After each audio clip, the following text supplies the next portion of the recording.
Jimmy Page has been a personality grazing the covers of all guitar magazines ever since he was young, and that is no surprise.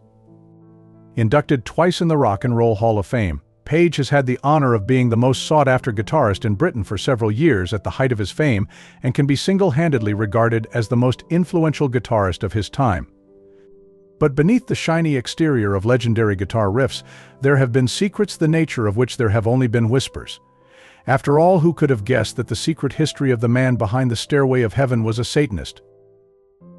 Perhaps it all began when he was 12 years old and came across an abandoned Spanish guitar in the Miles Roadhouse his family moved to.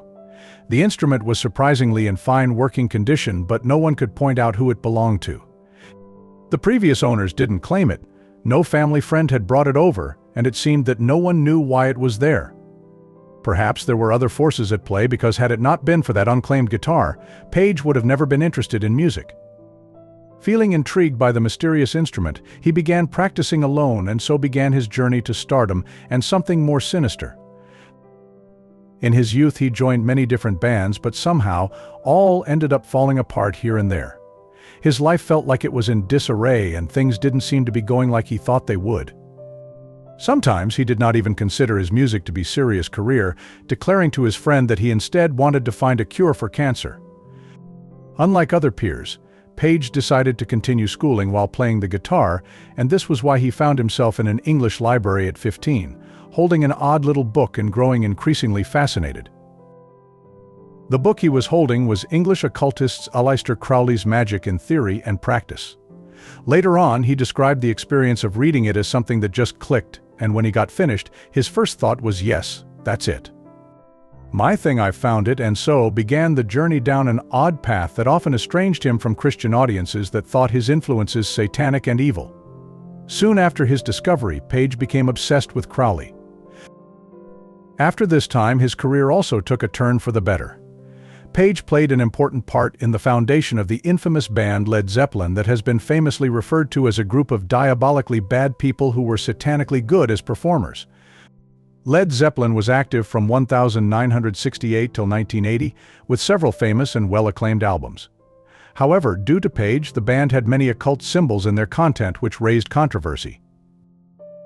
A great example of this is the fourth album of Led Zeppelin that features 4 occult symbols that represent each of the group's members. His own symbol is linked with the zodiac and astrology, and is referred to by the name Zoso, which originated in Ars Magica Artificii, an old alchemical grimoire, written by Girolamo Cardano in the 14th century. Many of the outfits Page wore on tour for this album have featured this symbol, along with those of other zodiacs. The most notable of these was his dragon suit, which had the Capricorn Sun, Scorpio Ascendant, and Cancer Moon embroidered on it, representing Page's own astrological alignment. The artwork within the cover of the album also featured a painting inspired a tarot card design called the Hermit. While the painting was attributed to an unknown artist, Barrington Colby, there were later suspicions that Page was responsible for the painting himself. This was further illustrated when he transformed himself into the character of the painting during a fantasy sequence of Led Zeppelin's concert film The Song Remains the Same. However, this was but the beginning of Page's occult obsession. In the 1970s, he went on to open an occult publishing house and bookshop named the Equinox, because according to him, there was not one bookshop in London with a good collection of occult books, and I was so pissed off at not being able to get the books I wanted under his authority. The company published 2 books at its prime, one being the facsimile of Crowley's 1904 edition of the Goetia and Astrology, A Cosmic Science by Isabel Hickey. The business was not a success and the lease expired without renewal. Page, though, was not let down, saying he only wanted the shop to be a nucleus. For what exactly remains open to debate. Throughout this time, he was fascinated by Crowley and often dived into everything he wrote as if it was the word of God. He believed that Crowley was a misunderstood genius of his time. While he said he did not want to impose his beliefs on anyone, he felt like to him Crowley was an answer to deep personal reflections, and that he had employed his philosophy into his day-to-day life, following his teachings religiously. In an interview, he elaborated on this stance, stating the thing is to come to terms with one's free will, discover one's place and what one is, and from that you can go ahead and do it, and not spend your whole life suppressed and frustrated. It's very basically coming to terms with yourself.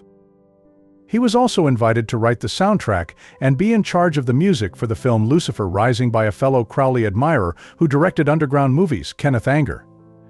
For this, he produced 23 minutes of music but was confronted by Anger, who stated that the film was 28 minutes and Page was getting rid of the task instead of doing it justice. He accused him of being a dabbler in the occult, not someone could genuinely do anything meaningful for it. For this, he blamed Page's drug addiction. Perhaps the only thing as indispensable to Page as his obsession with the occult was his obsession with drugs. He was a heavy user and addict in the 1970s, at the height of Led Zeppelin, and openly admitted it, saying in an interview that for him drugs were an integral part of the whole thing, right from the beginning right to the end. He often used substances on tour, especially in the band's North American tour in 1973, but ended up with a memory wipe, forgetting most of what happened after. This bad habit had begun with heroin in 1975, during recording sessions of the album Presence, according to manager Richard Cole, and shortly afterwards, he confessed what we all feared: he was addicted. By the time the tour came around, his drug use had started seriously impacting his performance, and he lost a considerable amount of weight, worrying his fans, friends and family alike. He had also become cold, distant and isolated, altering his dynamics with members of the band. His frequent use further resulted in long periods of absence from the studio, and perhaps the band's gradual decline was a slow alarm, because after they separated, Page finally came to his senses and declared that he had overcome his addiction. The truth of that statement was up for debate, however, since Page was arrested twice for possession of drugs in both 1982 and 1984. His high-profile status, though, meant there were negligible repercussions. On the first arrest, he was given a 12-month conditional discharge, and on the second one, he was merely fined, getting away from the serious ordeal unscathed on both occasions. Despite being strongly associated with the drug, Page did not like being called out for it during the time.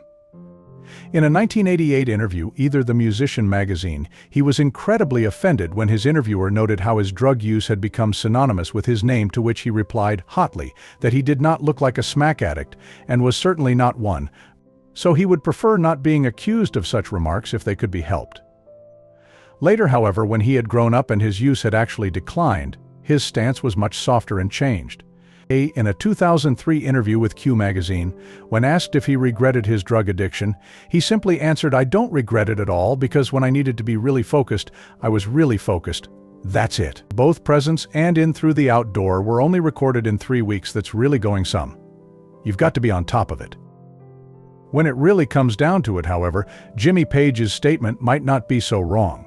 He did things that were not the best, but maybe without them, the world would not have had the gems he ended up producing. Perhaps the question is whether it was his fault after all, the drug use, the occult obsession, or the controversies surrounding him, or whether he was simply a product of his time and circumstances, doing everything he could to materialize the genius that we now know and love him for. What is your favorite Jimmy Page song?